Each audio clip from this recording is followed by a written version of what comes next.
Ipapaalala ko sa inyo ang salita ng Panginoon ayon sa Gawa 2:42. At ng ating maunawaan ang haligi ng ating pagka-iglesia.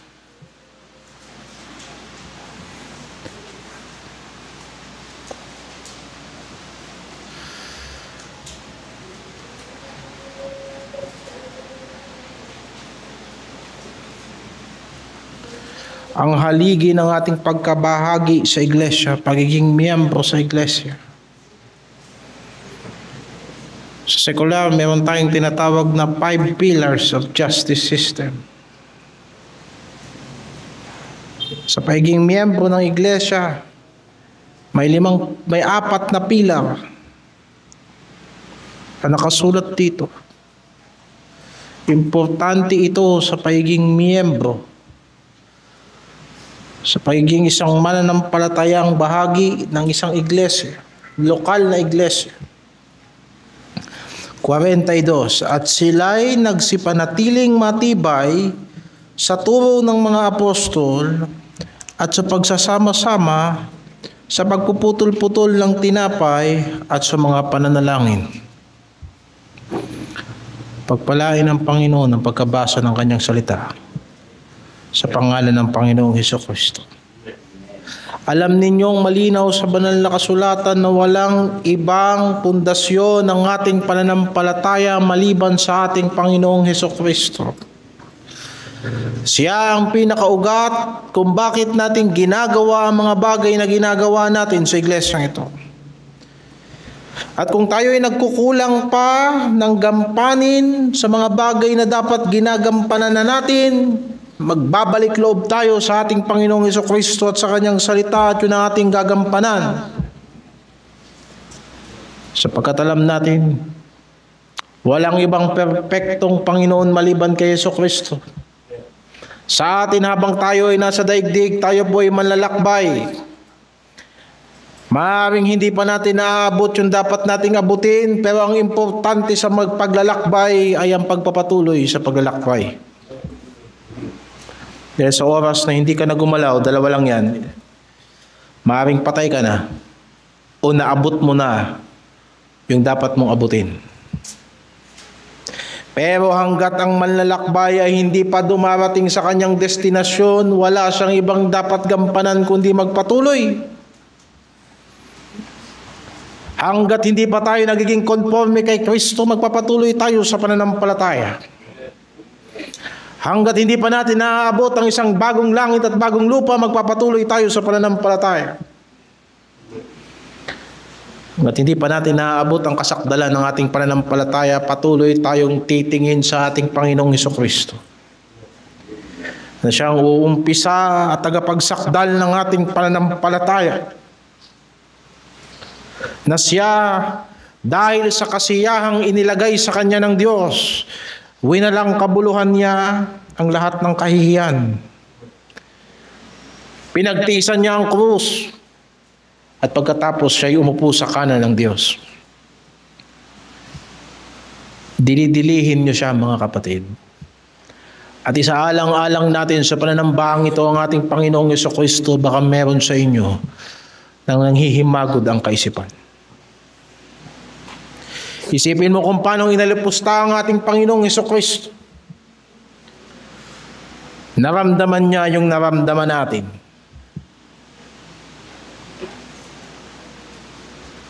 Siya na tagapagligtas natin. Bagamat inibig niya ang mga tao, hindi siya inibig ng mga tao. Pero sa lahat ng yun, nagtagumpay si Hesukristo. Dilidilihin natin siya, baka tayo ay nanghihimagod na sa ating isip at puso. Alam ng Diyos na ang ating iisip ay mahina. Kung kaya nga't sinabi ng banal na kasulatan, huwag kang manangan sa iyong sariling pag-iisip. Alam ng Diyos na ang ating puso ay mahina. Oo, hindi lang mahina, ang puso ay mandaraya. Kung kaya't sinabi ng kawikaan, ang nagtitiwala sa kanyang sariling puso ay hangal. Pero ang panalangin natin, saliksikin mo ko, Diyos, at alamin mo ang aking isip. Tignan mo, baka merong kalikuan sa akin. Turuan mo ko at patnubayan mo ko sa buhay na walang hanggan. Sa lahat ng yan ang implikasyon kung bakit si Jesucristo ang ating pundasyon. Sinabi ng Colossus 2:6, kung paano ninyo tinanggap si Jesucristo na ating Panginoon, ganun tayo lalakad sa Kanya. Diyan tayo titibay. Diyan tayo mag-uugat. Diyan tayo mag-iingat na baka tayo ay madaya ng mga mapandayang doktrina ng sanlibutan ito. Tandaan mo, maaari ka magpalit ng relihiyon pero hindi mo pwedeng palitan ng isang tumpak na Kristo. Dahil hindi basta relihiyon na natagpuan natin. Hindi basta relihiyon na natagpuan ko. Sapagat kung relihiyon ang hanap mo, maaaring naghahanap ka lang ng pakinabang. Anong kapalit ng oras mo? Anong kapalit ng pagsisikap mo? Pero kung si Kristo ang natagpuan mo, alam mo na ang kapalit ng lahat ng ito ay higit pa sa langit at lupa. Alam mo kung bakit? Sapagkat ang ipinangako sa atin ng Diyos ay bagong langit at bagong lupa. Kung yan ang hanap mo, alam mong hindi ibibigay sa iyo yan ng Diyos ngayon. Bakit? Kailangan lipulin niya muna ang lahat ng masasama. Kailangan pagtiwalaan mo. Kailangan nasain mo na marami ka pang taong dadalhin kay Kristo. Pero anong kapalit nito? Hindi mawawala ang iyong kaluluwa. Iingatan ng Diyos ang buhay mo hanggang wakas.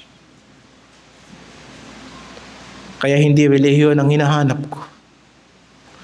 Ang hinahanap ko si Jesucristo. Sa dinami-dami ng relihiyon, meron lang isang relihiyon na alam ko.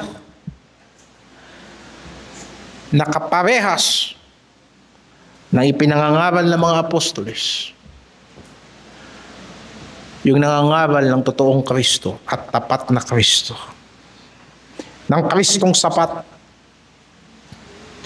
Ng Kristong naparito hindi para magkaroon tayo ng tradisyon, kung hindi upang tayo ay mapalaya sa ating mga kasalanan. Ang tradisyon ay hindi basta para ikaw ay matutong magdasal at magbuklat ng Biblia. Hindi yan ang relihiyon. Kung hindi ikaw, ang iyong panalangin ay umabot sa Diyos. Sapagkat hindi nakikinig ang Diyos sa panalangin ng masasamang tao. Pero si Kristo ang tagapamagitan ng tao upang kanyang panalangin ay marinig ng Diyos. Hindi lang para magbuklat ka ng Biblia at makipagdebate kung saang kanto. Sinabi ng Panginoong Jesucristo, basa kayo ng basa ng banal na kasulatan, pero hindi kayo lumalapit sa akin upang kayo magkaroon ng buhay. Saliksikin ninyo ang banal na kasulatan. Ang lahat ng iyan ay nagpapatotoo tungkol sa akin. At sinabi ng Panginoon sa mga Pariseo, hindi ko kayo hahatulan sa Ama, pero merong isang hahatol sa inyo, si Moises. Sapagkat kung naniniwala kayo kay Moises, kung naniniwala sana kayo sa kautusan, edi sana sumampalataya rin kayo sa akin, sabi ni Jesucristo. Yung kababasa-basa mo ng Biblia na hindi mo nakikita si Kristo, hindi ka hahatulan ni Kristo ngayon, pero merong isang hahatol sa'yo. Yung Biblia na binabasa mo na hindi umiepekto sa iyong buhay. Kaya nagpapatunay na tinanggihan mo si Kristo sapagkat tinanggihan mo ang kanyang salita. Hindi problema ng tao na marami siyang relihiyon. Ang problema, tinatanggihan niya yung Kristo na tinuturo sa Biblia. Naghahanap ang tao ng Kristo na ayon sa gusto niya. Ngayon mga kapatid, sa panahon, sinasabi ng ating panahon, hindi na importante ang pagiging bahagi ng iglesia. At yan po'y mariin kong tinututulan at mariin ding tinututulan ng Biblia. Sinabi sa Colossus 3:15 na kayo ay tinawag ng Panginoon sa isang katawan, na kung saan lahat ng tinawag ng Panginoon sa kanyang katawan ay dapat matutong magpasalamat sa Diyos. Isang manifestasyon yan na ikaw ay tinawag ng Diyos. Nakikita mo ang puwang mo sa gawain ng Diyos sa katawan ni Hesukristo. Makikita mo yan na yan ay manifestasyon ng biyaya. Nang sinabi ng apostol na tayo ay biniyayaan ng Diyos upang magamit natin ang mga espiritual nating kaloob bilang bahagi ng katawan ni Hesukristo. Lahat po ng sulat sa Bagong Tipan ay isinulat para sa iglesia. Kaya madaling sabihin na hanggang sa araw na ito, importante ang pagiging bahagi ng iglesia. Importante ang pagiging kabilang sa kalipunan ng mga mananampalataya na nagtuturo ng tuwid na Hesukristo. Dahil alam mo, kung tunay mong makikilala si Kristo, hahamunin ka niya. Hindi lamang para tanggapin mo siya, kung hindi sumunod ka sa Kanya at magpatuloy ka sa Kanyang salita. Yan po ang turo ng Panginoong Hesukristo. Hindi niya ipapakilala ang Kanyang sarili sa iyo at pagkatapos abandonahin ka niya at pabahala ka sa buhay mo. Sinabi sa Juan 8. Tandaan niyo ang mga talatang ito sapagkat ito ay inyong magiging depensa at katwiran sa mga huling panahong nito na kahit mga baptis, hindi na nagtuturo na mahalaga ang pagiging miyembro ng iglesia.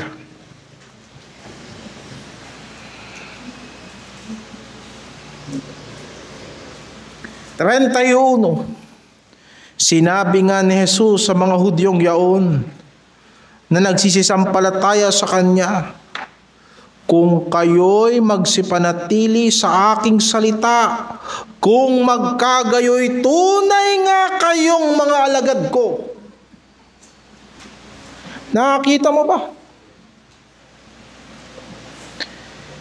Ang Panginoong Hesukristo nakakakita ng puso ng tao. Pero siya'y nagbigay dito ng pangangaral upang matutunan natin na hindi lahat ng nagsasabing sumasampalataya ay sumasampalataya nga.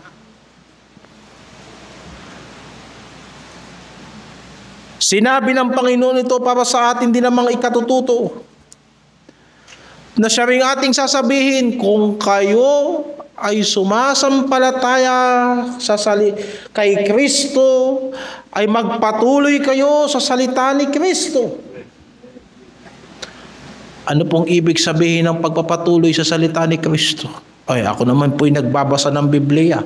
Nagpapatuloy po ako sa salita ni Kristo. Ituloy natin. At inyong makikilala ang katotohanan, at ang katotohanan ay magpapalaya sa inyo. Ano pong klaseng pagpapatuloy yan? Sa salita ni Kristo. Na hindi ka lang basta nagiging alagad ni Kristo, makikita mo ang kapangyarihan ng salita ng Diyos na siyang magpapalaya sa iyo. Hindi basta basa ng Biblia at pagkatapos maaalipin ka ng kasalanan. Magbabasa ka ng Biblia at makikita mong matututunan mong maging isang tunay na alagad ni Hesukristo. At mararanasan mo ang kalayaan. At anong kalayaan ang pinag-uusapan dito? Nangatwira ng mga Hudyo, kami binhi ni Abraham. Pag pinagpatuloy niyo yung basa, sinabi ng mga Hudyo, binhi kami ni Abraham, mga Israelita kami. Kami ay mga tagapagmana ng Diyos sa kanyang pangako. Bakit mo sinasabing alipin kami? Alipin ba kami? Anak kami ni Abraham. 34, sumagot ang ating Panginoong Jesucristo, katotohanan sinasabi ko sa inyo, ang bawat nagkakasala ay alipin ng kasalanan. At ang alipin ay hindi nananahan sa bahay magpakailanman, ang anak ang nananahan magpakailanman. Kung palalayain nga kayo ng anak, kayo'y magiging tunay na laya. Makikita mo na sa pagsunod mo kay Kristo at nakikita mo ang kanyang salita at nagpapatuloy ka sa kanyang salita, mararanasan mo ang epekto ng paglilinis nito sa buhay mo. Bawat piraso ng tanikala na nakakabit sa iyo ay isa-isang tinatanggal ng salita ng Diyos. Makagaya na sinasabi ng Panginoon, pakabanalin mo sila sa pamamagitan ng iyong katotohanan. Ang salita mo ay katotohanan. Anong klaseng pagpapatuloy sa salita ni Kristo? Na ikaw, dahil sa ikaw ay alagad ni Kristo, nararanasan mo ang pagkilos ng banal na Espiritu sa buhay mo. Sapagkat sinabi ng apostol sa 2 Korinto 3:17, kung nasaan ang Espiritu ng Diyos, nandun ang kalayaan.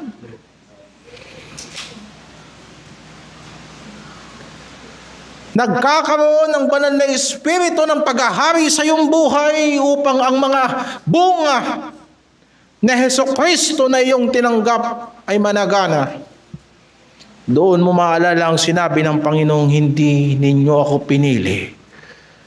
Pinili ko kayo at itinalaga ko kayong magbunga. At ang bunga na nais kong makita sa inyo, sabi ng Panginoon, ay bungang mananatili. Sapagkat kapag naranasan mo na si Jesucristo, naranasan mo na yan. Mababago ka niyan. Makikita mo yan. Pag naranasan mo ang pag-ibig ng Diyos at naunawaan mo ang pag-ibig ng Diyos. Oo, sinabi ng banal na kasulatan, higit sa ating pangunawa, and to know the love of Christ which passeth understanding, that we might be filled with the fullness of God. Magugulat ka sa sarili mo, nagkukusa ka ng magmahal.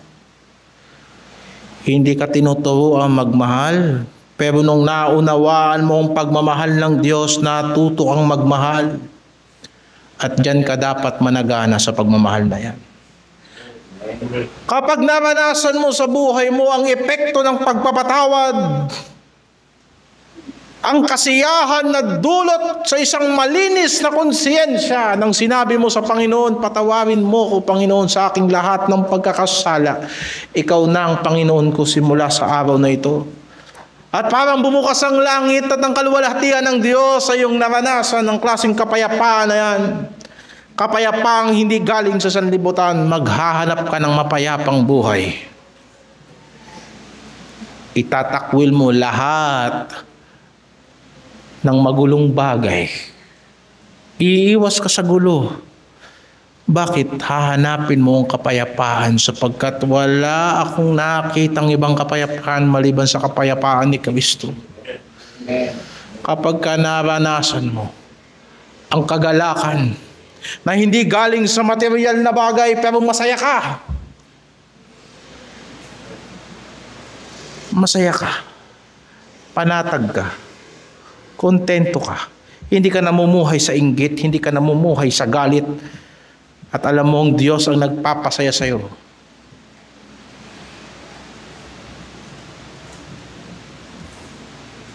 Hindi ka na magiging masaya sa mga pakitang kasiyahan lang. Parang kagaya ng mahilig ka magkape. pero nakatikim ka ng kape na primera klase. At simula doon, sinabi mo sa lahat ng 3-in-1, hindi to masarap. Parang kagaya ng unang panahon, sanay na sanay ka sa kumain ng NFA na bigas. Pero one time na nakaluwag-luwag ka, bumili ka ng Jasmine ba ang mahal ngayon na bigas? At natikman mo, eto ang bigas. Hindi na ako bibili ng ganong klase. Ang naranasan ko sa Hesukristo, na dati akala ko alam ko na, sapagkat nabasa ko sa Biblia. Naakala ko naglilingkod ako sa Diyos. Naakala ko alam ko na, sapagkat ginagawa ko na. Pero iba kapag ka naranasan mong tulungan ka ng Diyos na makapaglingkod sa Kanya. Hahanapin mo yun at sasabihin mo, Panginoon, tulungan mo ko, hindi na ako sanay pagkawala ka. Kung hindi mo ko palalakasin dito, anong magagawa ko rito? Kita nyo na mga kapatid, ang kalayaan mula sa sarili, sa dilim ng kasalanang bumabalot, ako ay Kanyang iniligtas. Walang sino mang tulad kay Jesus. Kaibigang lalo sa lahat. Sa dilim ng kasalanang bumabalot, ako ay iniligtas.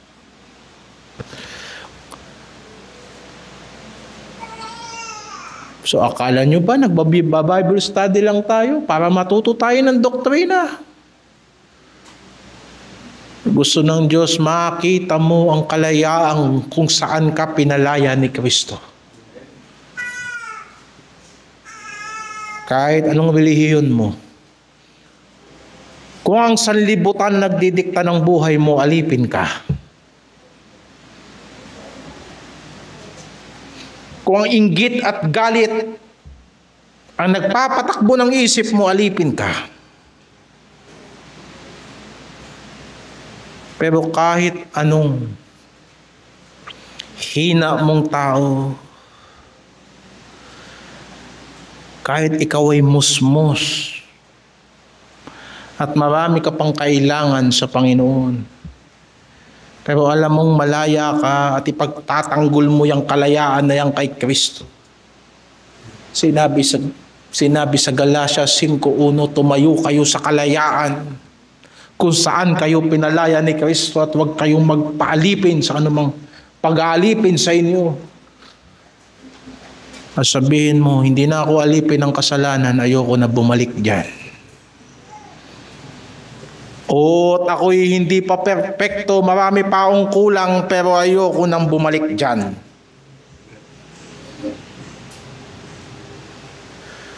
Naranasan ko na yung ganyang klaseng gawain na walang direksyon. At hindi ako natututo, oo, marami pa akong hindi alam, pero ayoko nang ulitin ang mga bagay na yan. Pinalaya na ako ni Kristo, tapos na ako dyan, magpapatuloy ako sa Kanyang salita. Gusto kong malaman ano ang benepisyo ng kalayaang ito kay Kristo.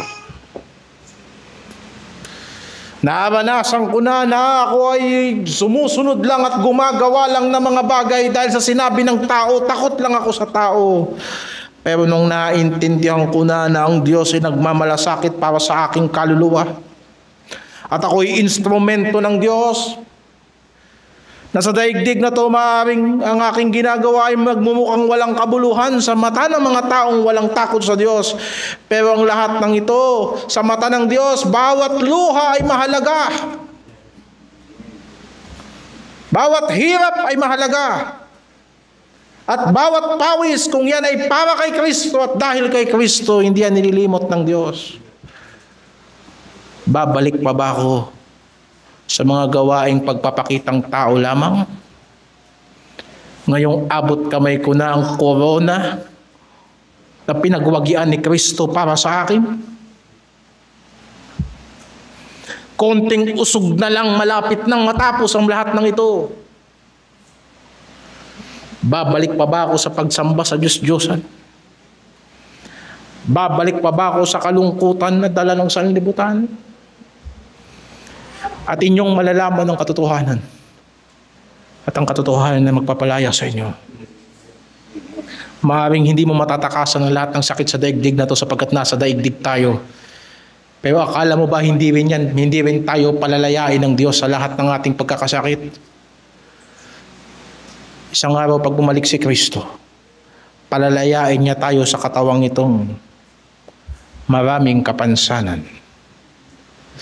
Na kahit ang buong daigdig, lahat sila nag-aasam. Lahat ng nilalang ng Diyos sa daigdig na to ay nag-aasam na makita nila ang pagpapahayag ng Diyos sa mga anak ng Diyos. Pagkat tayo ay lalaya sa katawang ito, sa pagbalik ni Kristo na kung paanong ang libingan ay hindi umalipin kay Kristo, ni ang kamatayan ay hindi naghari kay Kristo. Ganon din sa atin. Ang kalayaan natin ngayon mula sa kasalanan ay magkakaroon ng resulta. Sa anong paraan na ang kamatayan ay hindi natin katatakutan? Kung paanong ang kabayaran ng kasalanan ay kamatayan. Ang pagkaalipin sa kasalanan ay pagkaalipin sa kamatayan. Sa makatuwid ang kalayaan sa kasalanan ay kalayaan sa kamatayan. Kaya't ang kaloob ng Diyos ay buhay na walang hanggan sa pamamagitan ng ating Panginoong Hesukristo. Kaya nga, sinabi rin ng Apostol Pablo, kayo'y pinagkasundo na sa pamamagitan ng katawan ni Kristo. Colosas 1.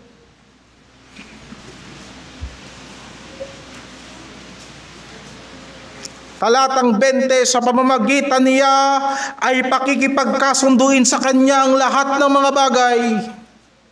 Pinayapa niya sa pamamagitan ng dugo ng kanyang krus. Sa pamamagitan niya sinasabi ko maging ang mga bagay sa kalupaan o sa mga bagay sa sangkalangitan. At kayo, nang nakaraang panahon ay nangahiwalay at mga kaaway sa inyong pag-iisip at sa inyong mga gawang masasama.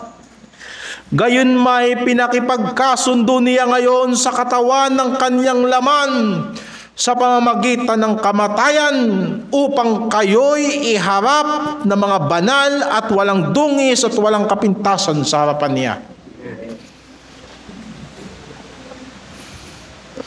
Sapat ng kamatayan ni Kristo para ang taong malayo sa Diyos ay mailapit sa Diyos. Pero hindi kanya inilapit at para doon lang magtapos. Nais ng Diyos isang araw haharap ka sa kanya ng walang kapintasan. At ang kabanalan na yan ay sinabi ko na kanina, bunga yan ng paglilinis ng salita ng Diyos. Ngayon sinabi, hindi ba kailangan magpatuloy? Kinakailangan magpatuloy. Sapagkat ipinakipagkasundo ka na sa Diyos. Dating kaaway ka na ng Diyos dahil kay Hesukristo, hindi ka na kaaway ng Diyos. Magpapatuloy ka ba sa paggawa ng kasalanan? Kailangan ko pa bang sabihin, kailangan tayong magpatuloy sa kapayapaan ni Kristo? Pero basahin natin. Kung tunay na kayo'y mamamalagi sa pananampalataya, talatang 23, na nababaon at matitibay at di makilos sa pag-asa sa ebanghelyo ng iyong narinig na ipinangaral sa lahat ng mga nilalang sa silong ng langit. Nakita mo yung salitang kung tunay na kayo'y mamamalagi sa pananampalataya. Bakit?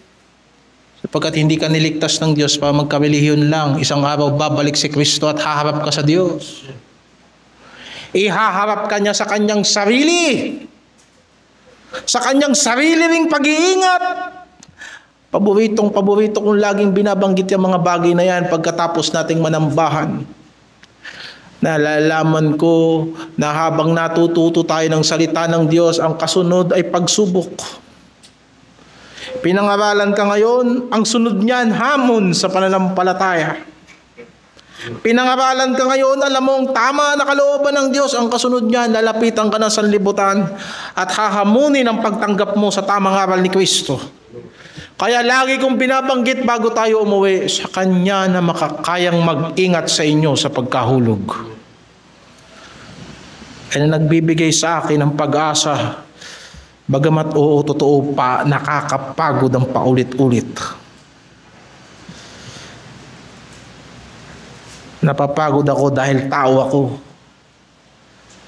Pero alam ng Diyos na hindi ako nawalan ng pag-asa.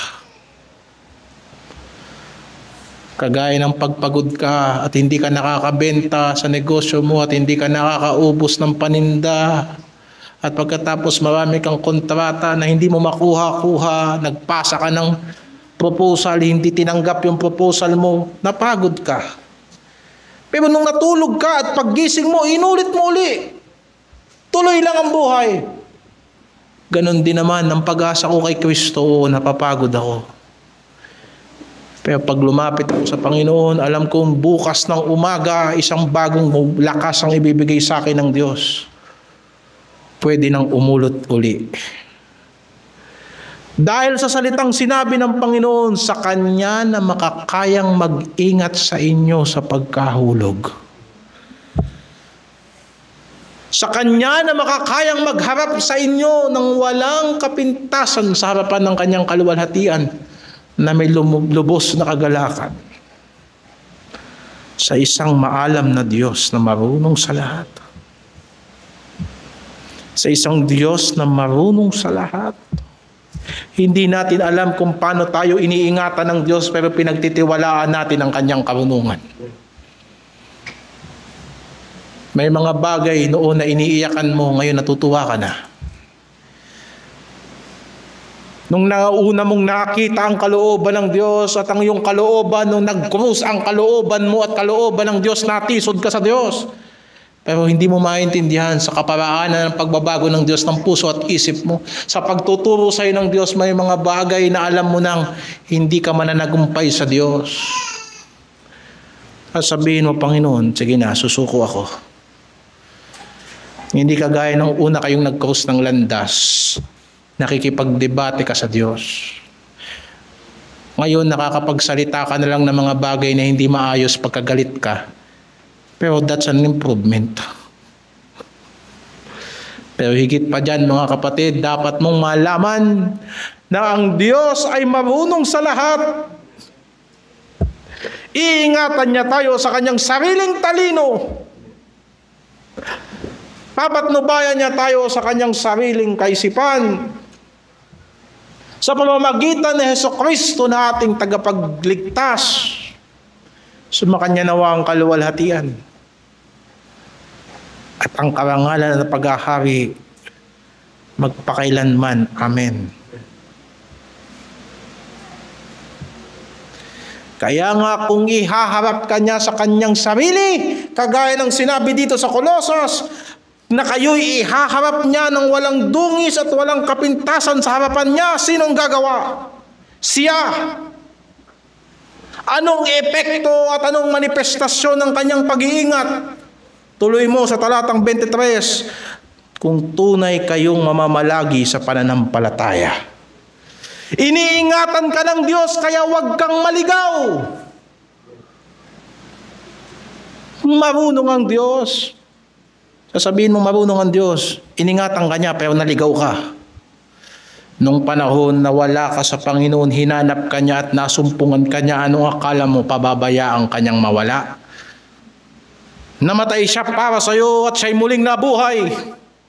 At babalik siya para sa iyo, para sa iglesia. Iingatan ka niya, kaya dapat mamalagi ka sa pananampalataya. Ngayon, masasabi mo ba na binago ng Diyos ang buhay mo? Kung natuto ka lang ng doktrina pero hindi ka natuto ng disiplina, anong batayan mo kung bakit ka nabago? Kasi dati hindi ka kumakain ng 3 beses sa isang araw. Ngayon 4 pa, 5 pa. Buhay ang Diyos. Bakit? Dati wala akong pera, ngayon may pera na ako. Hindi. Buhay ang Diyos sapagkat hindi ako nananalo sa kalooban ng Diyos. Yung sarili nga natin, nadadaya pa natin minsan eh. Yung alam nating tama, napapalabas natin ang mali. Yung alam nating mali, napapalabas pa nating tama. Pero nung ang Diyos nanahan sa puso mo, hindi ka makaisa sa Diyos. At sasabihin ko, banal ang Diyos. At totoo ang banal na Espiritu. Sapagkat siya'y pumapatnubay. Nandyan ang mali, nandyan ang mali, nandyan ang mali, nandyan ang mali, nandyan ang mali. Bawat hakbang ay parang lumalakad ka sa lugar ng gera na may mga nakatagong landmine.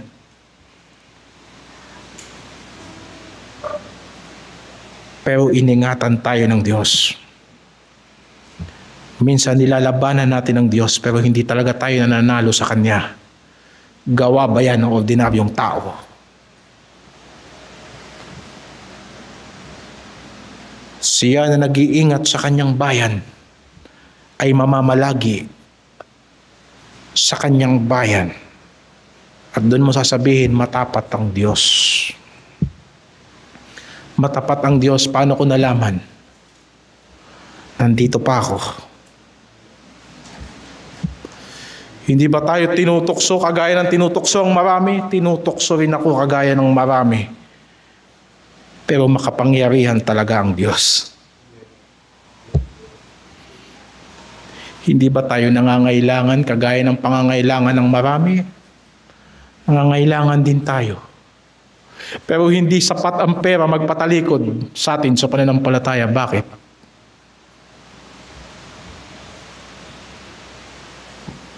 Buhay ang Diyos.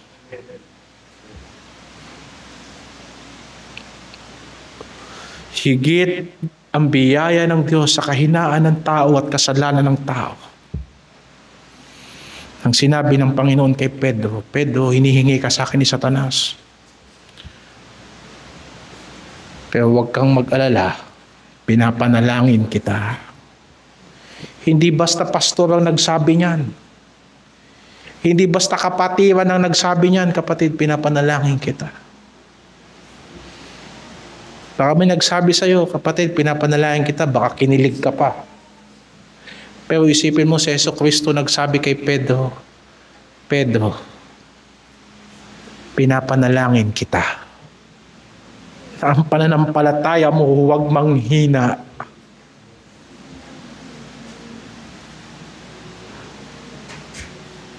Sapagkat alam ng Panginoon, babagsak si Pedro, pero hindi niya hahayaan na si Pedro bumagsak na mahihiwalay siya kay Kristo. Hindi ba siya nanalangin para kay Judas? At alam mo ang sagot? Hindi. Sapagkat si Judas, yun na ang kanyang kapalaran. Anak ng pagsuway at diablo. Sa John chapter 17, sinabi ng Panginoon, hindi ako nananalangin para sa sanlibutan. Nananalangin ako para sa kanila na ibinigay mo sa aking kamay. At ni isa sa kanila walang mapapahamak. Isipin mo na si Jesucristo ay nananalangin sa iyo, para sa iyo, na ang iyong pananampalataya ay maging matatag.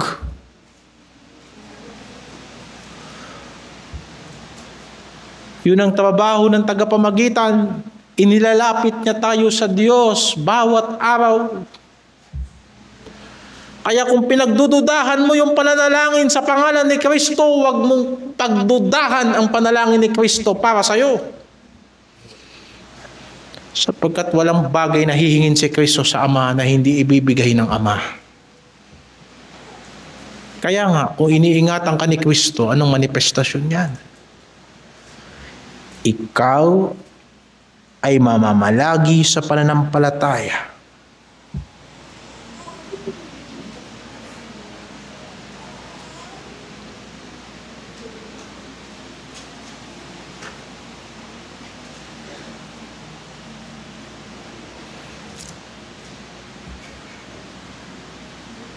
ikaw ay mamamalagi sa pananampalataya. Hindi sapat ang mga kahirapan sa sanlibutan ito na magpatalsik sa iyo sa grasya ng Diyos. Kung hindi yan pa nga ang gagamitin ng Diyos para lalo kang bumaon sa pananampalataya. Bumaon sa pagtitiwala. Hindi ba yan ang sinasabi sa Roma 5? Kaya mga kapatid, yung binasa natin kanina sa Gawa, 2:42, sinabi doon, at sila'y nagpatuloy na matibay. Apat na bagay sa iglesia na dapat nating tignan. Una, ang aral ng mga apostoles. Ang ibig sabihin ng pagpapatuloy sa aral ng mga apostoles ay hindi basta pagpapatuloy sa Bible study, kung hindi pagpapatuloy din sa pagtupad nito. Hindi ba sinabi ng banal na kasulatan, ang pinagpapala hindi yung tagapakinig lamang, kundi yung tagatupad ng salita ng Panginoon? Kaya pag sinabi ikaw ay nagpatuloy sa aral ng mga apostol, hindi ibig sabihin na yung aral mo orthodox lang. Maganda ang aral na biblikal, pero kung hindi mo yan lalakaran, walang silbi yan, hindi ka rin nagpatuloy sa aral ng mga apostoles. Ang ipinangangaral sa atin palagi, tinitignan natin ang bawat mga kautusan ni Kristo sa banal na kasulatan, kagaya ng sinabi ng Panginoon sa mga apostoles, turuan niyo silang sumunod sa lahat ng pinag-uutos ko. At yan ang ginagampanan natin. Tignan mo kung hindi mo lang titignan yung devotion mo, tignan mo rin kung ginagawa mo yung devotion mo. Huwag mo lang tignan kung tama ang ipinangangaral ng pastor. Madali yun, titignan mo sa banal na kasulatan. Bawat pangangaral ng pastor, tignan mo kung nasa banal na kasulatan. At huwag kang patulog-tulog. Yan ay isang marangal na bagay. Pero tignan mo rin kung yung salitang napapakinggan mo, yan ang nilalakaran mo. Kaya sa iglesia, nagkakaroon tayo ng pagpapaalalahanan sa isa't isa. Isipin mo nung tumanggap ka kay Kristo, hindi mo alam ang gagawin mo. Parang kagaya ng bagong panganak. Natutuwa ko at natutuwa kayo sa baby dyan. Mukhang maraming mai-inspired. Pero tignan mo ang bata. Tignan mo ang bata.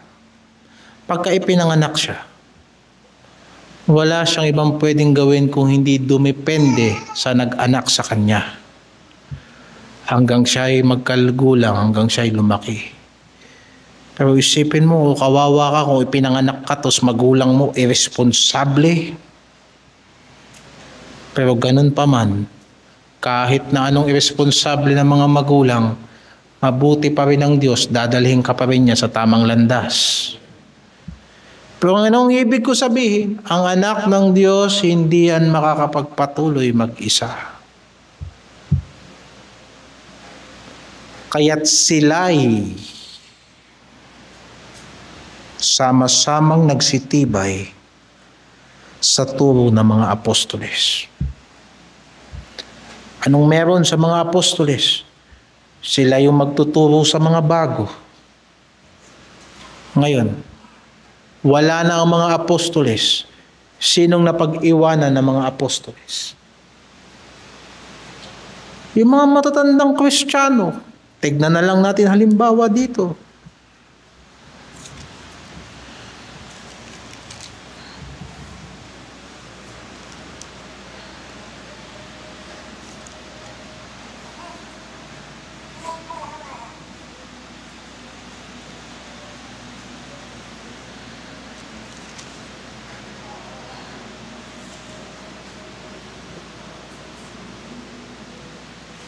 Filipos 4:9. Ang mga bagay na inyong natutuhan at tinanggap at narinig at nakita sa akin, ang mga bagay na ito ang gawin ninyo. At ang Diyos ng kapayapaan ay sa inyo. Bago mamatay ang apostoles, nagbilin siya sa kanyang mga tagasunod. Anong sabi ng apostol na Pablo sa Pilipos? Yung natutunan nyo sa akin, yung tinanggap ninyo sa akin na aral, yung narinig ninyo na aral, yung nakita nyo sa akin na aral, gawin ninyo. At ang Diyos ng kapayapaan ay sa inyo. Di ba? Paano kung aral na aral ka lang? Tanggap ka lang ng tanggap ng tamang aral. Paano kung kinig ka lang ng kinig? Etong masaklap, yung kasunod, tingin ka lang ng tingin. Nood ka lang ng nood. Ang dami mo nang nakitang himala sa Diyos, hanggang ngayon nagdududa ka pa rin. Paulit-ulit na lang yung naririnig mo, wala ka pa rin ginagawa. Paanong sasayo ang Diyos ng kapayapaan? Kaya't sa iglesia, nung umalis sa mga apostoles, na naiwan ng mga matatanda sa iglesia, walang iba doon sa sinabi ni Pablo kay Timoteo sa ikalawang Timoteo 2:2. Anong sabi?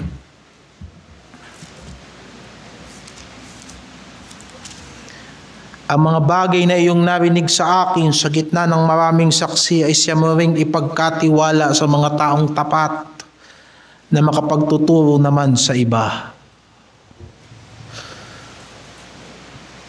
Makikita mo, diyan sa talatang yan, 4 na henerasyon ng pagkakristiyanong makikita mo diyan.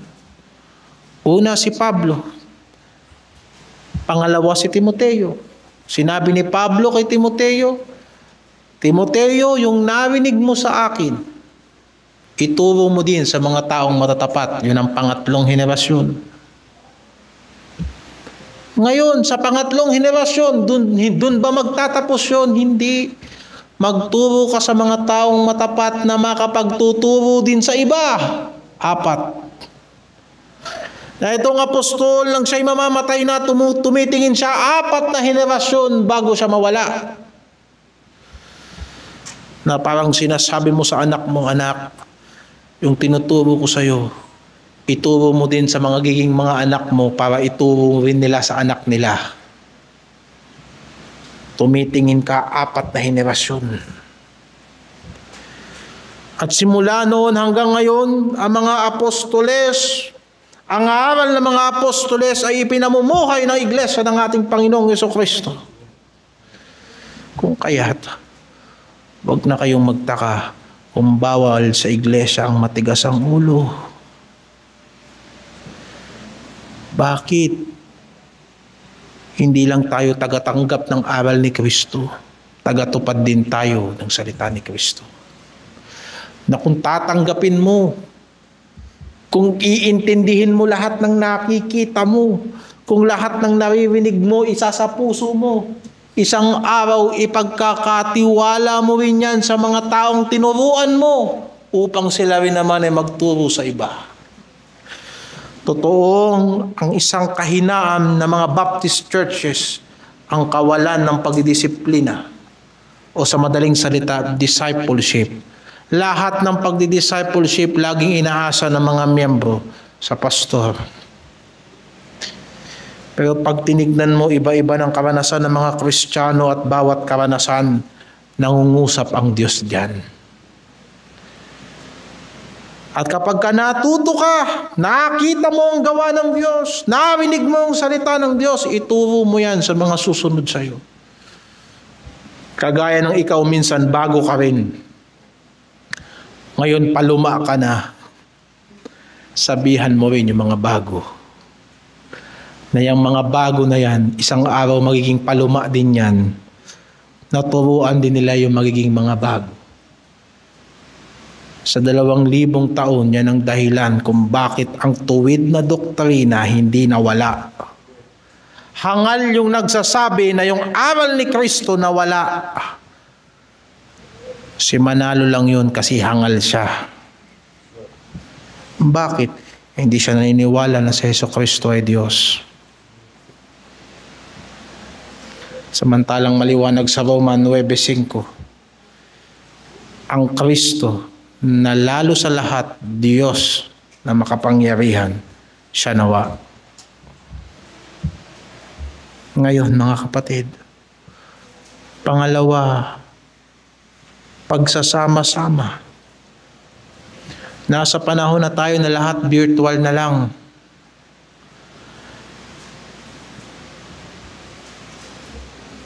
Ngayon pati virtual hug, virtual gift, lahat virtual na.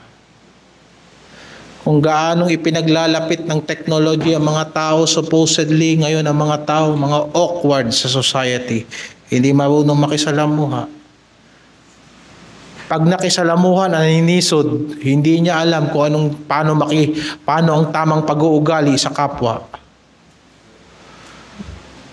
Ang iglesia ay mananatiling kalipunan ng mga mananampalataya.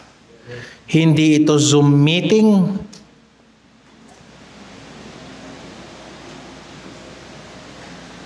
Oo, at kapag hindi kayo nakapagsimba, manonood kayo ng YouTube ng preaching.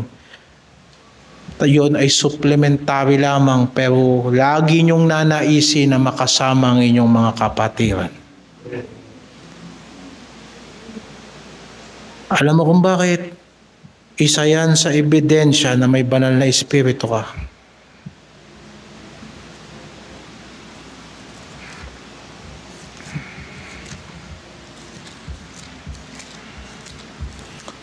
Unang Juan 3, talatang 14. Unang Juan 3:14, nalalaman nating tayo'y nangalipat na sa buhay mula sa kamatayan sapagkat tayo'y nagsisiibig sa mga kapatid. Alam mo, kahit kapatid mong totoo sa laman, ang hirap mahalin minsan eh. Kamag-anak mo na yan, minsan ang hirap pakisamahan. Totoo.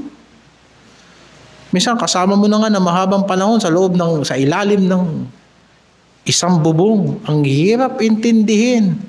Pero magtataka ka nung tinanggap mo si Kristo, biglang nagkaroon ka ng instant pamilya na mahal mo at mahal ka nila. Huwag ka nang magtaka dahil simula nang naligtas ka, blacklisted ka na kay Satanas. Noong anak ka ni Satanas, nang hindi mo pa nakikita ang paghahari ng Diyos, walang ginawa si Satanas kundi pagpalain ka para wag mo lang makilala si Kristo. Pero may magagawa ba si Satanas sa kamay ng Diyos? Bubuhayin niya ang gusto niyang buhayin, bibigyan niya ng bagong puso, ang nais niyang bigyan ng bagong puso.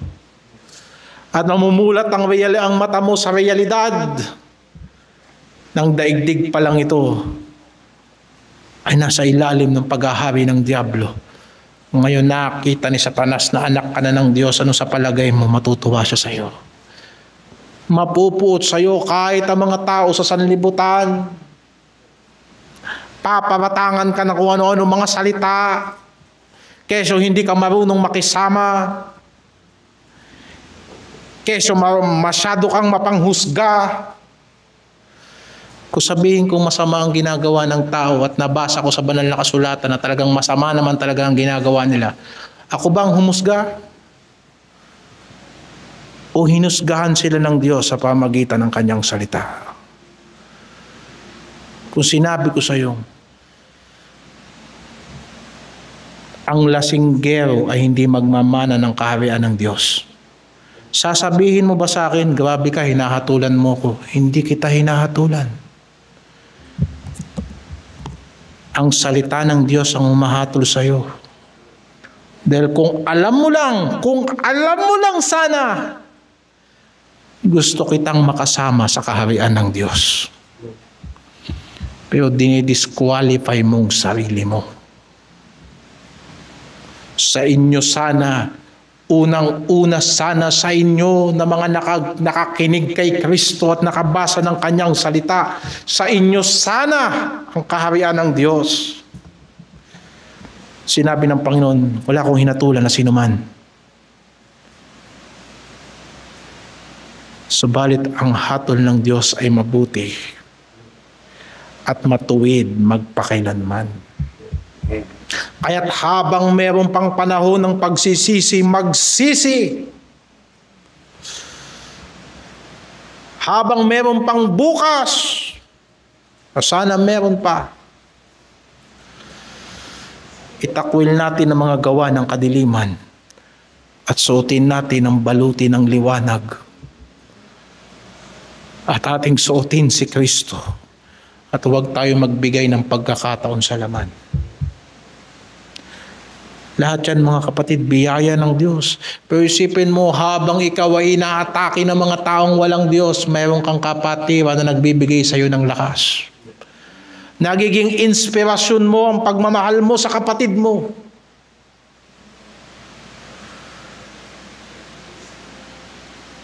Isipin mo, akala mo noon, napatapos mo na lahat ng anak mo, okay ka na. Pero nung natuto kang magmahal sa kapatiran mo, na-realize mo, hindi ka pa pwedeng gumarahi, may lakas pang ibibigay sa iyo ang Diyos. Akala mo safety ka na, sapagkat stable na ang buhay mo. Magwalwal ka na lang hanggang sa mamatay. Pero nakita mo, nakagaya ng inibig ka ng Diyos, dapat ibigan mo ang kapatiran mo. Naisip mo, hindi pwedeng magpahina-hina. Kung ako, nakilala ko na si Kristo na matagal ng panahon na nagkakamali pa, paano tong kapatiran ko na to na hindi niya pa alam ang kaliwa at kanan? And the love of Christ constrained us. Kaya't sila'y nagpatuloy sa pagsasama-sama. Minsan nga tayo, katapat lang tayo ng simbahan, nalilate pa tayo eh. Pero isipin mo yung mga kapatiran na malalayong bundok ang pinanggagalingan, hindi mo ba siya kailangang hikayatin? Every time na pupunta sila sa pananambahan, huwag mo silang basta uuwian. Hikayatin mo sila, kapatid, kasi yan ko sa Diyos na makita ka. Sapagkat ang mga anak ng Diyos ay nagsasama-sama, nagpapatuloy sa pagsasama-sama. Kagaya ng panahon ng pandemic, hindi tayo nagsara ng iglesia. Naalala ko noon tumatakas sa mga kapatiran. Hindi ko alam kung pinapalsipikan nila yung kanilang quarantine pass para makadalo sa bahay-sambahan. Sana lang noon yung mga tumatakas para magsimba, hindi sila pumunta rito para manguha ng pagkain sa church pantry. Kung hindi si Kristo talaga ang hinahanap nila. Kaya nais kong mga kapatid, na ipaintindi natin, kailangan natin suportahan ang isa't isa. Totoo yan. Sinabi ni Apostol Pablo, ipinakita ko sa inyo kung paanong sa sariling pagsisikap ay dapat ninyong tulungan ang mga mahihina.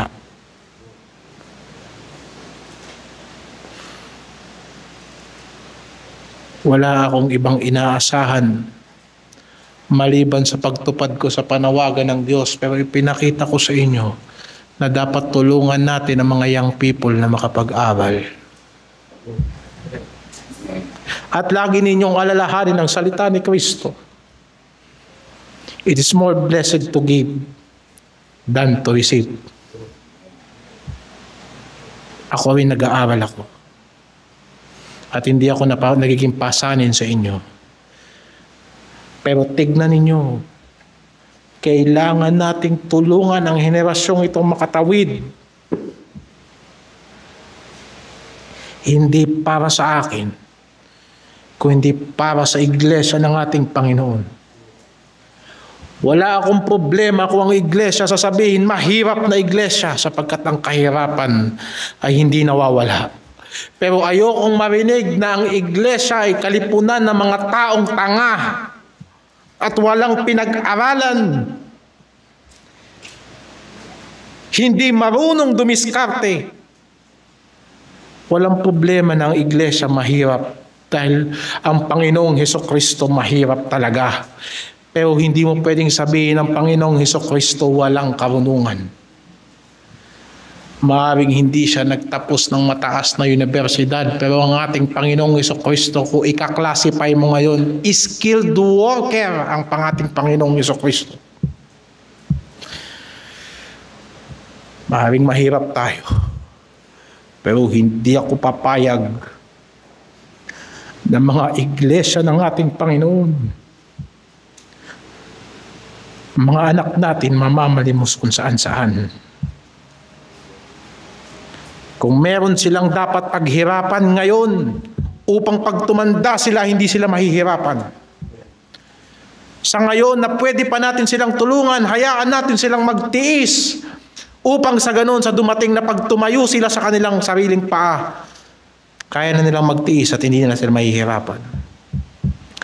Sa panahon na pwede mo pang takpan siya sa mainit na araw, ibilag mo na siyang dahan-dahan upang sa ganoon, dumating ang panahon, pag tinamaan siya ng araw, sabihin niya, wala bang sunblock? Kung merong young people, ang itim-itim naman ang unang investment, glutathione.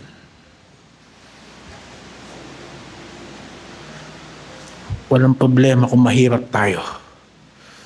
Pero ang mahirap ganito, binigyan ka ng Diyos ng talino, hindi mo ginagamit. Mahilig ka lang mainggit. Huwag niyong gamitin ang social media para lang mainggit sa mga unsaved. Gamitin niyo ang social media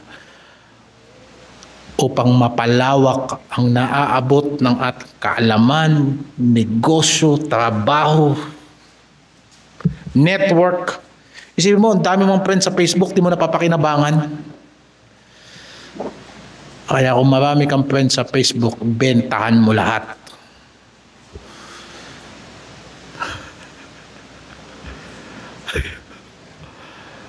Pero napapakinabangan kanila kapag nilalike mo yung kanilang mga post na mga prank. Nagmo-monetize. May negosyo ka, lahat ng friend mo sa Facebook, alukin mo ng negosyo mo. Pero higit sa lahat, sabihin mo sa kanila na kay Hesukristo ang kaligtasan. Buti pa si Zuckerberg nakaupo lang kumikita sapagkat tayo ang produkto niya. Mga kapatid, kailangan nating magsama-sama. Sapagkat ang Diyos ang nagsama-sama sa atin. Maaaring hindi nyo ako gusto at baka isipin mo rin, baka hindi rin kita gusto. Kung sasabihin mo, Pastor, gusto ka namin, o baka gusto ko rin kayo. Pero sa lahat ng yan, hindi ang gusto natin at hindi natin gusto ang natutupad, kundi kung anong gusto ng Diyos. Minsan kung sino pa yung akala mo walang kwenta, yun ang ginagamit ng Diyos sa dulo. Kagaya na isang kapatiran natin, talagay banas na banas sapagkat sa kakuparan, ang tagal kumilos. Pero nung nagbuhos kami ng flooring, tapos na kami lahat. At wala na kaming lakas, pero may natitira pang isang bahagi doon. Yung kapatid na yun na ang bagal-bagal, siya ang tumapos. Napanaginipan ko na lang, natapos na. Di ba? Ang importante, nagpapatuloy. Alam mo bakit? Sapagkat yung kapatid natin na yun, kung maalala mo, tulog na lahat ng kasama natin, siya gising pa. Isipin mo, di ba? Kung ang tamad mo na nga, patulog-tulog ka pa. Hindi ba? At least man lang paggising ka, makakakita ka ng oportunidad eh.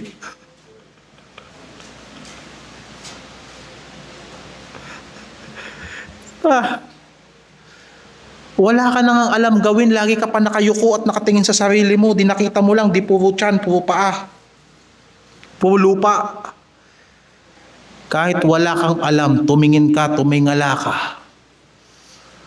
At tignan mo ang kagandahan ng biyaya ng Diyos na binigay sa iyo, matututo ka. At pagkatapos, pag tumingin ka rin sa langit at sabihin mo, "O Diyos, mahabag ka sa akin, ako'y makasalanan. Tulungan mo ako sa aking kahinaan." Kaya yun ang reason doon. Minsan may mga pabagal-bagal, pero nagtitiis hanggang huli. At yun ang tumatapos ng gawain. Pero kahit anong bilis mo, so umpisa ka lang. Mabilis kang kumilos, pero mabilis ka rin mag-overheat.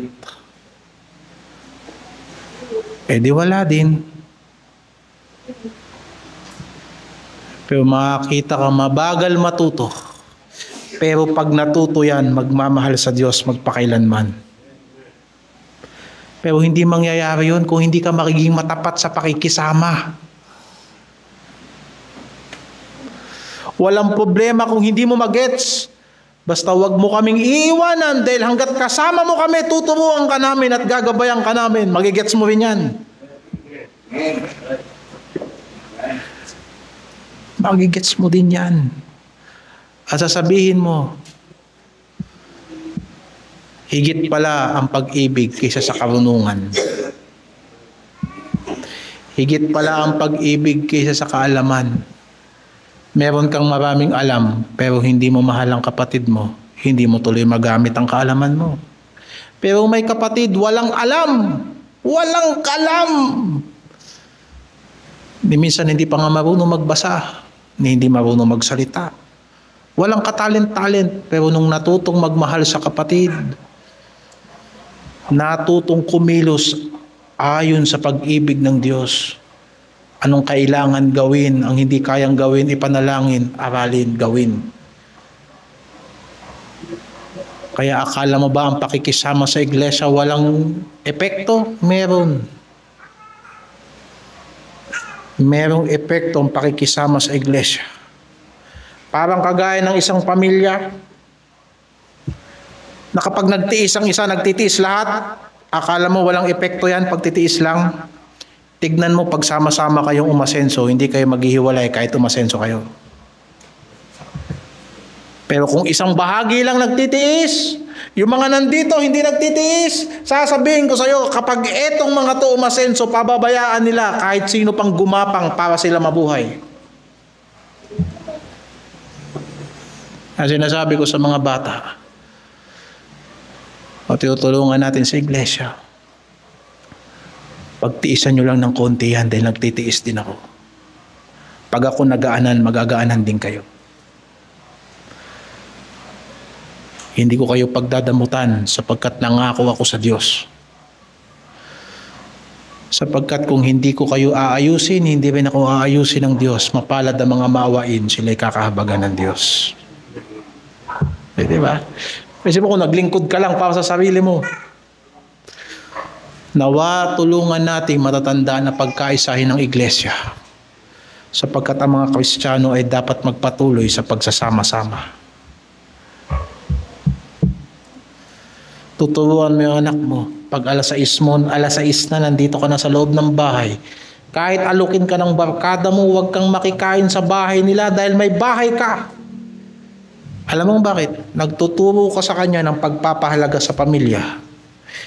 Hindi yung wala kayong makain sa bahay, yung anak mong isa ng kapitbahay nakakain, nung umuwi may bacon pa dito. Iniwanan ka ng anak mo sa kahirapan.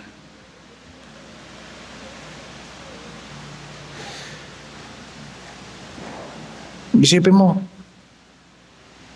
halimbawa, ubos na yung bigas nyo sa bahay ninyo.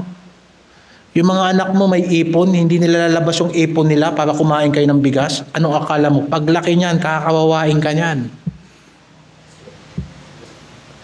Anak, wala tayong bigas, may ipon ka. Meron po labas mo. Kailan ka matututo magmahal pag wala ka ng puso?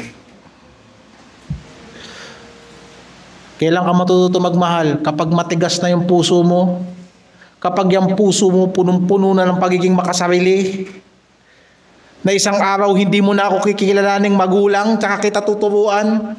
Ngayon na wala ka pang ibang minamahal maliban sa akin na magulang mo, ngayon kita tuturuan. Habang ang puso ay malambot, habang ang dugo ay dalisay, at habang ang tubig sa puso ay wala pang kalawang, iingatan na kita ngayon. At pag dumating ang panahon, sasabihin mo, naalala ko ang pagtitiis ng tatay ko para sa akin. Kaya ikaw anak ko, hindi kita pinababayaan kasi ganyan ang ginawa ng tatay at nanay ko sa akin noon. Pero natuto ka, kababasa lang ng libro, na wala kang disiplina. Sa panahon ng kahirapan, inuuna mong i-safety ang sarili mo. Bantay ka. Darating ang panahon, hindi ka paghihirapin ng Diyos pero mananatili kang mahirap. Sinasabi ng banal na kasulatan, siya na nagbabalik ng kasamaan sa kabila ng ginagawa sa kanyang mabuti, hindi lalayo ang kamalasan sa kanyang bahay. Subukan nyo ang hanapin niya sa Kawikaan, at kung meron, ipakisabi nyo lang sa akin dito. Baka sabihin nyo, nabasa natin yan sa Florante at Laura. Hindi, nabasa natin yan sa banal na kasulatan. Di ba? Kaya natuto ka sa fellowship, ang alam mo lang sa fellowship, tanggap ng tanggap. Natuto ka sa fellowship, ikaw lagi pinagpapasensyahan. Sa umpisa, sa mga bata, okay yan. Pero habang nagkakatuto tayo, hanggang kumbaga sa manok nagkakaroon ka ng tahig, dapat naiintindihan mo na may bahagi ka sa iglesia ng Diyos. Hindi pwedeng ikaw lagi ang pinakikisamahan, dapat matuto kang makisama.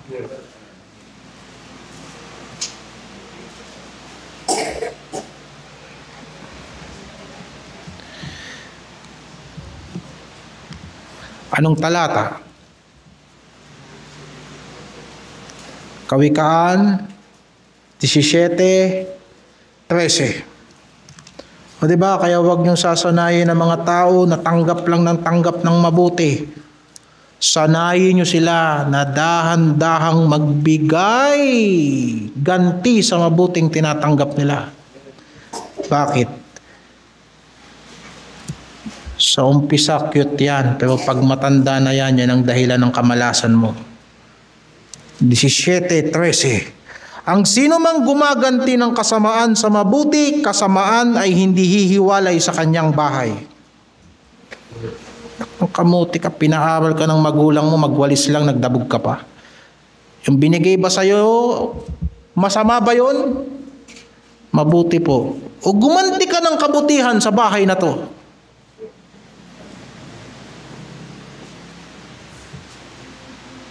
Wala kang trabaho, pinakain ka.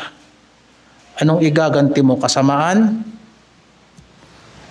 Kung nag-aaral ka, magpakita ka man lang ng grade na maayos. At ilagay mo sa puso yun, hindi pwedeng ako lang ang ginagawa ng mabuti, kailangan matuto kung gumawa rin ng mabuti sa kapwa. Diba, ano masasabi mo sa simbahan? Na nandun lang ang mga miyembro dahil sa ayuda. Bigay ng bigay ng bigay ng bigay ng bigay, pero hindi sila natutong maglingkod sa Diyos.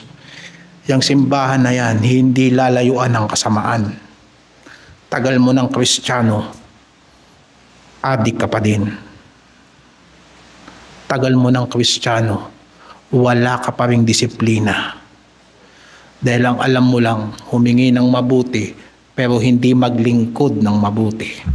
Basahin niyo uli. Sino mang gumaganti ng kasamaan sa mabuti, kasamaan ay hindi hihiwalay sa kanyang bahay. Naalala ko na lagi sinasabi ni tatay noon, bawat pisong nahahawakan mo, may responsibilidad ka dyan. Kita ko yung bata kanina, nagsabi sa akin, Pastor, itong pellet gun ko, binili ko dun sa kalaro ko. Sabi ko, nagsayang ka ng pera. At yung binili mong pellet gun, sira pa.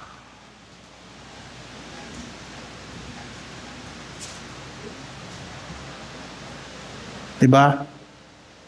Saan ka na makakita? Bata ka pa, nagbebenta ka na ng sira. Eh di paglaki mo, mandarambong ka. At saan ka naman nakakita? Bata ka pa, bumibili ka ng sira. Para lang makapaglaro, eh di bata ka pa lang, utu-utu ka na. Sabi ko doon sa bata, nagsayang ka ng pera. Gusto mo ng laruan na maayos, sana nagsabi ka na lang sa tatay mo. Di ba? Kaya may mga tao na hindi inaalisan ng kasamaan. Bakit? Ginagawan mo ng mabuti, gumaganti ng masama.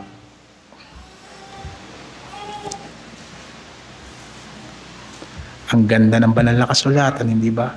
Ngayon, saan ka matututo niyan? Sa mga magkakapatid sa Panginoon. Salamat sa Panginoon, may iglesia. Isipin mo minsan,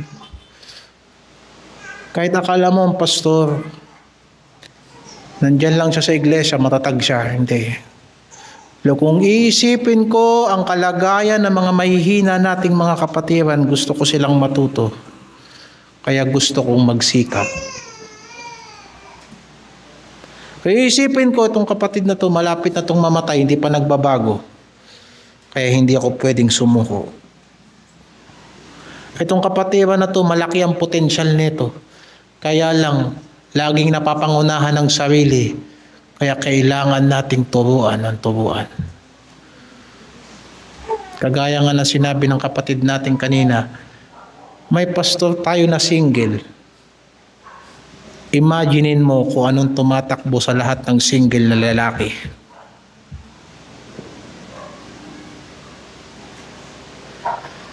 Hindi ko ba naisip ang lahat ng mga bagay na yan? Alam ng Diyos ang lahat ng nasa isip ko. Pero iniisip ko, paano ang mga kapatid? Paano yung mga tao doon na gusto nilang makinig ng salita ng Diyos pero hindi ako mangangaral sa kanila? Mahal sila ng Diyos. At kahit hindi ako marunong magmahal, sasabihin ko sa Diyos, Panginoon, turuan mo na lang akong magmahal. Kaya, minsan nasasabi ko lang, ang tigas ng ulo nyo, sige, ipagpatuloy nyo yan. Pinalalakas ako ng Diyos sa ginagawa ninyo. Ganyan ang epekto ng pagsasama-sama. Isipin mo, bago ka nagkaroon ng kapatid, ay bago ka nagkaroon ng barkada sa labas, nagkaroon ka muna ng kapatid sa bahay. Bago ka nagkaroon ng kapatid, ang una mong naging karelasyon, magulang mo. Nanay mo siya, tatay mo siya, anak kanila. Relasyon yun. Ang unang nahuhubog sa tao, respeto. Pag lumaki kang walang respeto, ilalabas mo ng bahay yan, kahit saan ka pupunta, bastos kang nilalang. Nakita mo. Kahit anong gawin nating mukha ang gawin sa sanlibutan upang mapaniwala natin sila na mga Kristiyano tayo, kung hindi natin mamahalin ang ating mga kapatiran, wala tayong pinapatunayan. Ang sabi ng Panginoon, at malalaman ng sanlibutan na kayo'y mga alagad ko kung mamahalin ninyo ang isa't isa. Diba? Ngayon, yan ay pag-ibig sa isa't isa, pagsasama-sama. Merong karugtong yan na medyo malapit yan dito sa sinasabi ko. At pagpuputol-putol ng tinapay. Hindi po yan basta Lord's Supper. Ang mga Kristiyano nung unang panahon nagsishare ng pagkain sa isa't isa.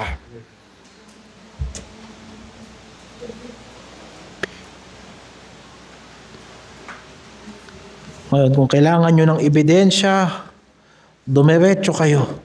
Nasa Gawa 2:42 tayo, di ba? O sige, pumunta ka sa 46. at araw-araw sila'y nagsipanatiling matibay sa pagkakaisa sa templo at sa pagpuputol-putol ng tinapay sa bahay-bahay. Ang breaking of bread ay pagkain ng sama-sama. Sa Eastern culture, importante yan. It is a sign of friendship. Nang dumating ang mga Kastila sa Pilipinas, ang unang ginawa ng mga katutubo, inalok silang kumain. Hindi ba sa kultura natin mga Pilipino, kapag may bisita, sasabihin mo, kain tayo.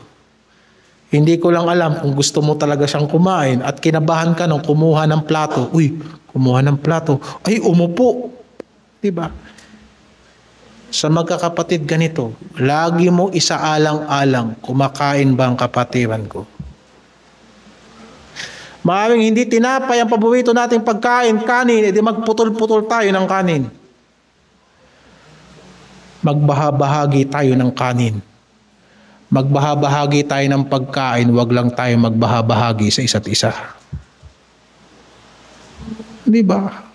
Sa panahon, isipin mo na mga Kristiyano, para lang makapagpatuloy sila sa pananampalataya, makapagpatuloy silang lahat, may nagbenta ng ari-arian para yung mga Kristiyano makapagpatuloy. San titira yung mga nagbenta ng bahay para lang sa gawain?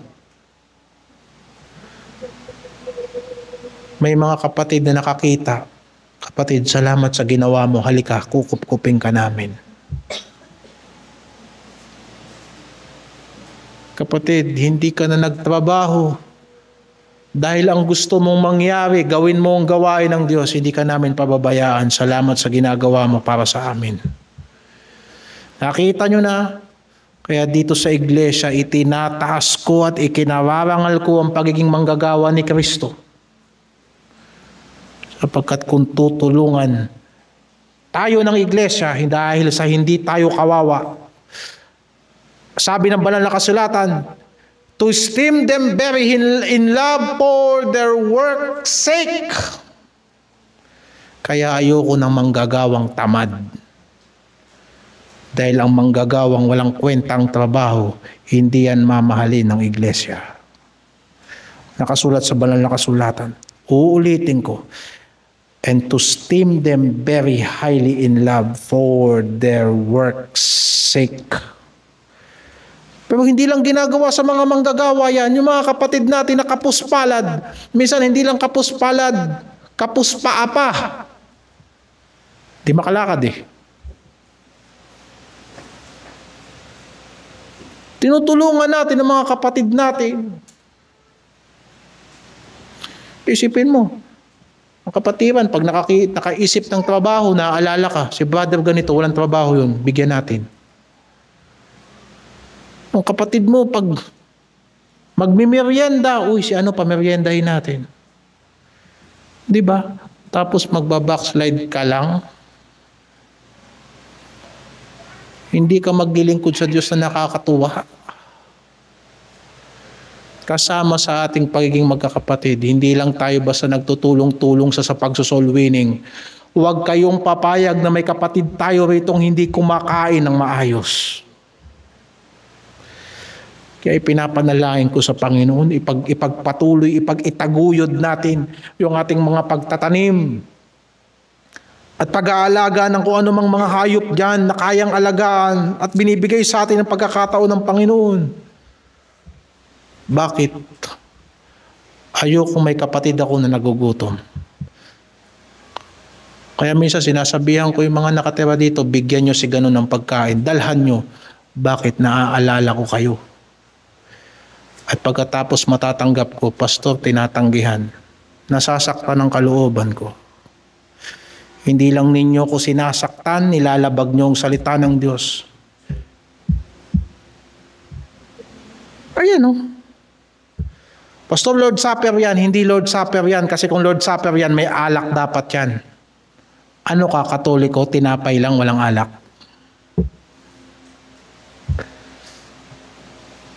Kaya sa Biblia, yung sinabi ng banal na kasulatan, yung hindi nagtatrabaho, wag pakainin.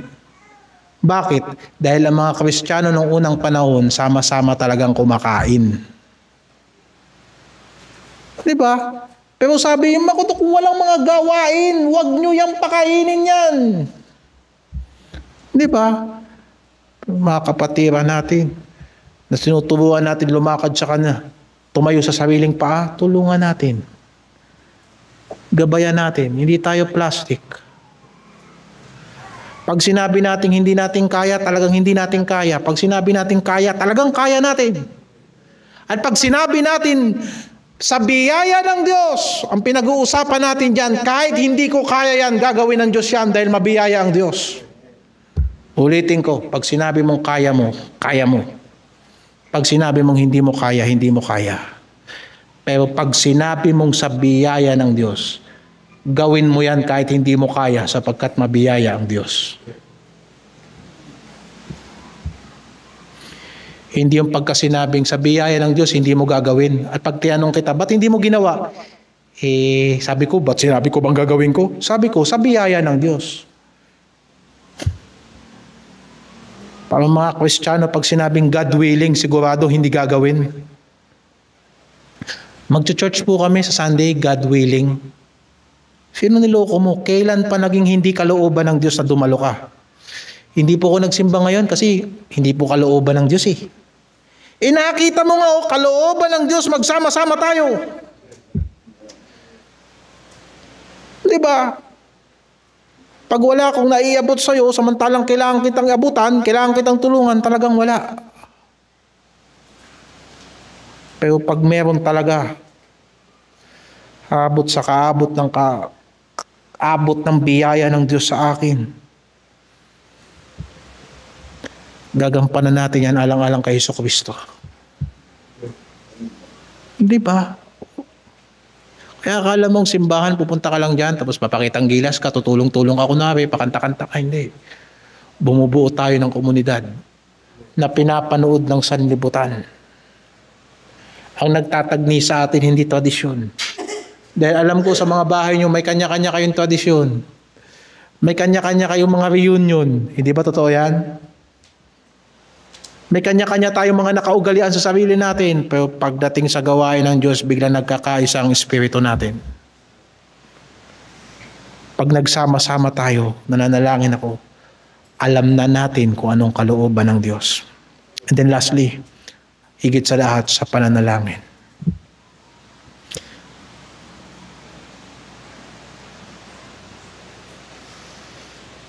Pagsasama sa doktrina ng mga apostol, pagsasama-sama, pakikisama sa isa't isa, pagtulong sa isa't isa, pananalangin para sa isa't isa at kasama ng isa't isa.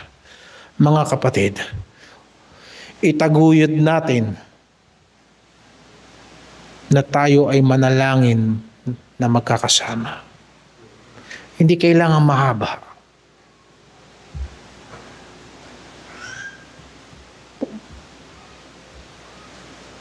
Nakakita mo ang kapatiran sa eskwelahan at nandun ka, sabihin mo sa kanya, kapatid, nagmamadali ka ba? Hindi naman, halika. Magbanding muna tayo kahit 5 minuto lang. At sa pagsasama nyo sa isang matahimik na sulok ng bahagi ko saan man kayo, sabihin mo, tumawag tayo sa Panginoon. Pagpalain ka ng Diyos. Kahit sa gitna ng kalsada, kahit sa gilid sa may tawiran, kapag may kapatiran kasama ko, mananalangin kami kahit saan kami abutan. Hindi importanteng mahaba, hindi importanteng maigsi. Pero gusto ko na ang kapatiran, hindi kami maghihiwalay na hindi kami nanalangin.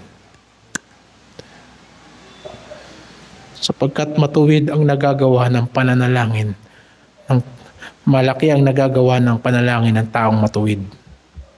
Pag mo sabihin yung panalangin mo, dinirinig ng Diyos, walang gustong makipag-fellowship sa'yo sa sama ng ugali mo. Kaya nga sinasabi sa banal na kasulatan, hindi ba? Confess your faults one to another, that ye may be healed.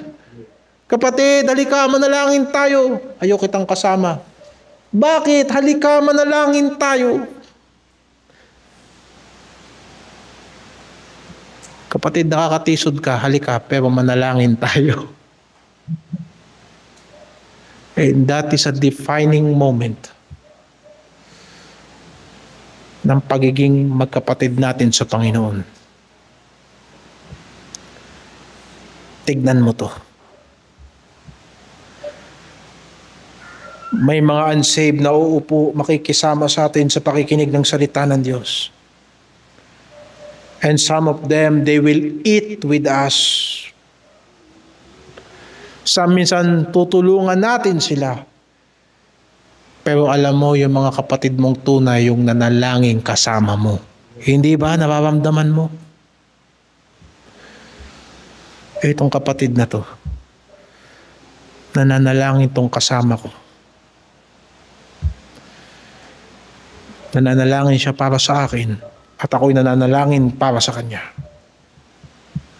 Marami tayong mga taong nakasama sa gawain, pero sino yung mga hindi nagtagal sa gawain ng Diyos? Hindi yung mga nakasama natin kumain, kundi yung mga hindi natin nakasama sa close na pananalangin.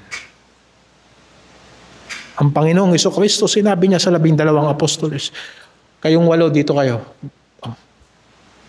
Kayong 7.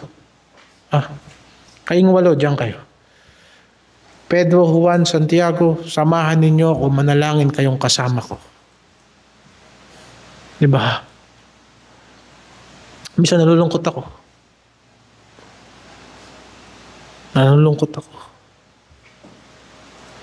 Na pagka manonood ng palabas, may kasama ako. Pero mananalangin at mag-iisip ng gawain kasama ko, wala akong kasama. At pag pinilit ko naman, tutulugan lang nila ako.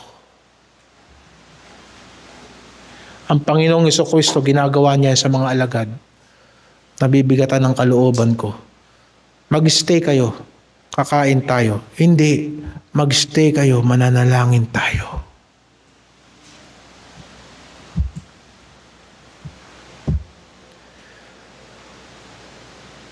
Maaaring wala kang maitutulong sa gawain dahil wala kang pera, wala kang lakas, o baka may sakit ka pa. Pero huwag na huwag kang hindi mananalangin kasama ng iglesia. Sapagkat ang panalangin ay bunga. Bunga ng banal na Espiritong nananahan sa atin.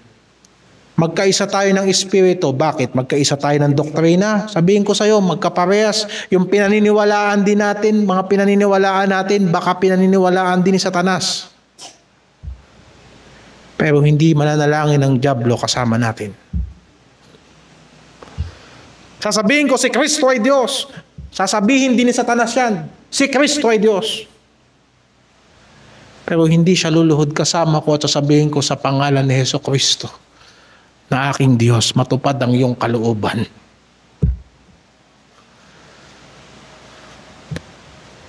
Kaya ng 4 na haligi ng pagiging miyembro ng iglesia. Kung saan tayo nagpapatuloy at ituro natin sa magiging mga bago nating kapatiran sa iglesia. Sa February, hinihiling ko magbautismo tayo. Pero ganun pa man, nasa Diyos ang pagdaragdag. Ang meron tayo ay paghahanda. Diyos, ihanda mo kami. Sabi nila, ang Pilipinas, problema natin overpopulation. Actually, hindi overpopulation ang problema natin. Ang problema natin, ang daming nanganak ng hindi handa. Kahit pa ang anak mo 12, kung handa ka, walang problema yan. Huwag mo nang isisi yan sa populasyon ng Pilipinas. Kaya't habang may pagkakataon, maghanda. Ang problema natin, hindi dahil sa ang daming tao o ang daming trabaho. Ang problema ganito, alam mo kapag maraming naliligtas, marami tayong tatabahuhin. Ganun talaga. Pag maraming Bible study, maraming tuturuan. Hindi ba? Talagang pag may baby sa bahay, mapupuyat ka. Hindi ba? Hindi pwedeng may baby sa bahay, tulog ka, paggising mo, patay na yung bata. Pag may bagong Kristiyano sa simbahan, talagang alerto ang lahat. Di ba? Kaya hindi pwede ang Kristiyanong hindi lumalago, gusto mo lagi ang atensyon sa'yo. Paano pag may bagong Kristiyano, walang pumansin sa'yo? Kasi nandun na lahat nakatingin. Di malungkot ka. Wala na nagmamahal sa akin dito. Parang hindi na nila ako ramdam. Abnormal ka, lumago ka na sa pananampalataya. Sapagkat mahal ka namin sa Panginoon. At gusto namin na gamitin kami ng Diyos. Upang yung kasiyahan namin, maging kasiyahan mo rin. Isipin mo, masaya kami, may bago. Ikaw, di ka masaya. Bakit? Di ka na pinapansin eh. At ang mga bagay na ito ay sinusulat ko sa inyo. Sabi ni Juan, upang kayo'y magkaroon ng pakikisama sa amin. At tunay ang aming pakikisama ay sa Ama at sa Panginoong Jesucristo. Ang mga bagay na ito ay sinasabi ko sa inyo upang inyong kasiyahan ay malubos. Ito ang mensahe na narinig natin kay Kristo. Ang Diyos ay liwanag at sa Kanya ay walang anumang kadiliman. Sino man nagsasabi nang siya'y lumalakad sa liwanag, pero lumalakad sa kadiliman, siya'y nagsisinungaling. At hindi siya gumagawa ng katotohanan. Subalit kung tayo ay nasa liwanag, kagaya na si Jesucristo ay nasa liwanag, may pakikisama tayo sa isa't isa. At ang dugo ni Jesucristo ang siyang naglinis ng ating mga kasalanan.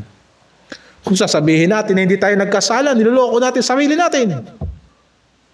At ang kasalanan at ang katotohanan ay wala sa atin. Subalit kung ikikilalanin natin, ipapahayag natin ang ating mga kasalanan,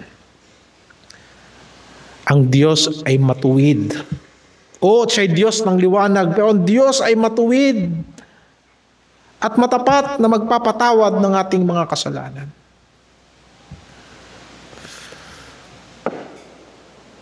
Kung sasabihin natin na tayo ay walang kasalanan, dinadaya natin ang ating sarili at ang katotohanan ay wala sa atin. Mga kapatid, ang mga bagay na ito ay sinasabi ko sa inyo hindi para mamuhay tayo sa kasalanan. Nasabihin natin dahil sa makikisama ang iglesia sa atin, gagawa lang tayo ng kasamaan. Hindi tayo matututo, total iniintindi tayo. Hindi. Kundi sinasabi ko sa inyo mga kapatid, kung sino man ay magkakasala, mayroon tayong tagapamagitan sa Ama, si Jesucristo na matuwid.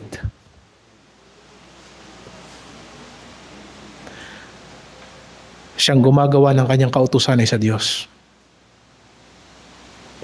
Yan nalalaman natin na tayo ay sa Diyos sapagkat ginagawa natin ang kanyang kautusan at minamahal natin ang ating mga kapatid. Unang Juan, Kabanata 1 hanggang 2. Manalangin tayo.